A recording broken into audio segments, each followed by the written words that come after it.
warahmatullahi wabarakatuh. Anak-anak suku Soni Soliha, bagaimana kabarnya hari ini? Semoga dalam sehat semua ya. Bismillahirrahmanirrahim.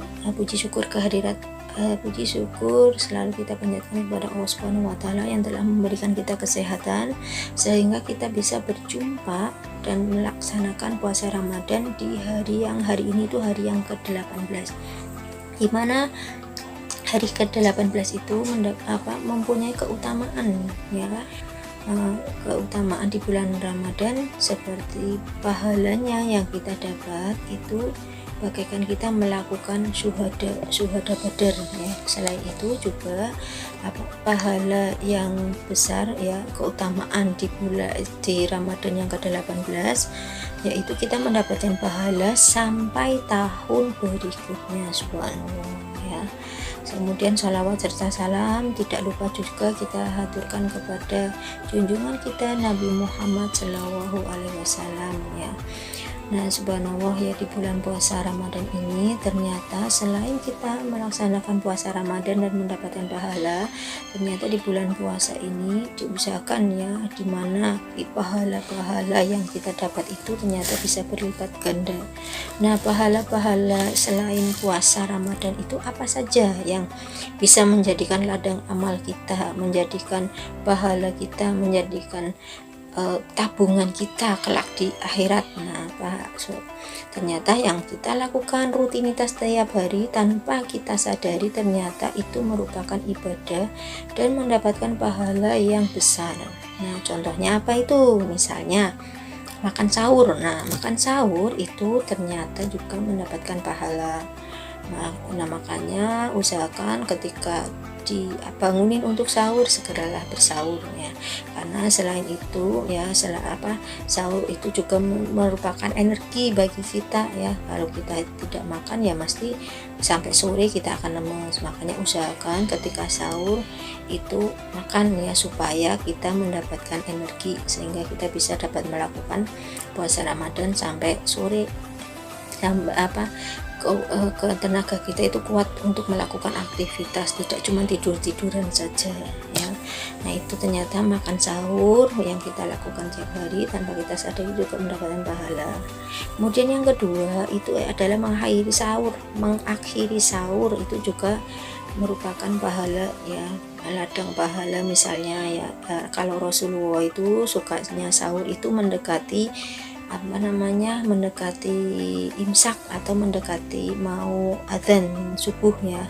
Kenapa? Karena ketika takutnya kalau kita sahurnya kemalaman, habis makan biasanya kita ngantuk, akhirnya tertidur. Nah, takutnya kebablasan, akhirnya tidak melaksanakan sholat subuh. Nah, usahakan ketika sahur itu supaya kita masih fresh, tenaga kita juga tidak lemes ya. Usahakan habis sahur mendekati subuh kita bersegera ya, ketika imsak segera ke masjid untuk melakukan sholat subuh ya, sehingga tubuh kita juga masih fresh, masih kuat ya, masih seger ya untuk melaksanakan ibadah-ibadah selanjutnya. Nah, kemudian biasanya kalau kita habis sahur tidur, maka bawaannya itu akan ngantuk terus ya, sehingga juga kadang tubuh kita juga akan merasakan lemasnya. Jadi walaupun itu hal yang mungkin bagi kita sepele ya, tapi ternyata mendapatkan pahala. Kemudian yang selanjutnya nomor 3 adalah menyegerakan berbuka puasa.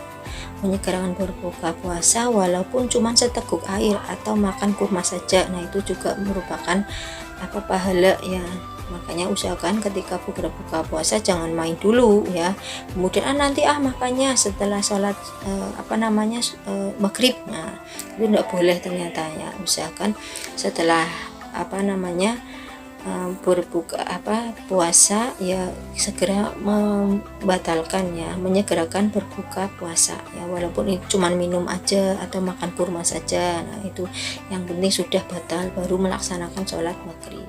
Kemudian yang keempat, memberikan makan ya orang berbuka puasa. Nah, manfaatnya ternyata juga selain kita mendapat pahala, nah itu manfaatnya yang lain adalah kita itu empati ya kepada saudara-saudara kita yang membutuhkan atau saudara apa. Nah, kemudian selain itu juga memberikan makanan kepada orang puasa, pahalanya itu sama seperti kita apa seperti orang yang kita beri ya, orang yang kita beri berpuasa ya. Maksudnya gimana, ketika kita memberikan makanan walaupun cuman sekedar satu kolak ya, kolak satu mangkok kita berikan kepada saudara kita atau tetangga kita. Nah, itu ternyata walaupun satu mangkok itu pahalanya seperti mereka yang sedang berpuasa. Subhanallah. Nah, makanya nanti sore siapa yang di rumah ada, misalnya ada ibu kok atau umi bisa bikin kolak banyak, nah kamu isiin dulu tuh, Mi aku minta kolak ya satu mangkok. Nah, ternyata habis itu kalian bagikan ya kepada tetangga. Nah, subhanallah, nanti ya apakah kamu aja yang mendapatkan pahala? Ternyata ya enggak ya, uminya kamu juga akan mendapatkan pahala juga, subhanallah ya. Jadi nanti sore siapa ya, kalau ya tidak harus nanti sore ya, mungkin hari-hari yang lain juga bisa kalian lakukan ya. Kemudian yang kelima adalah membaca Al-Quran. Nah, membaca Al-Quran juga nanti pahalanya akan dilipat gandakan. Nah, kemudian yang keenam memperbanyak sodakoh. Nah, sodakoh di sini tidak harus berupa uang ya. Sodakoh di sini bisa banyak hal ya. Sodakoh uang juga bisa, sodakoh tenaga juga bisa ya, sodakoh makanan ya, berupa makanan atau memberikan takjil juga bisa.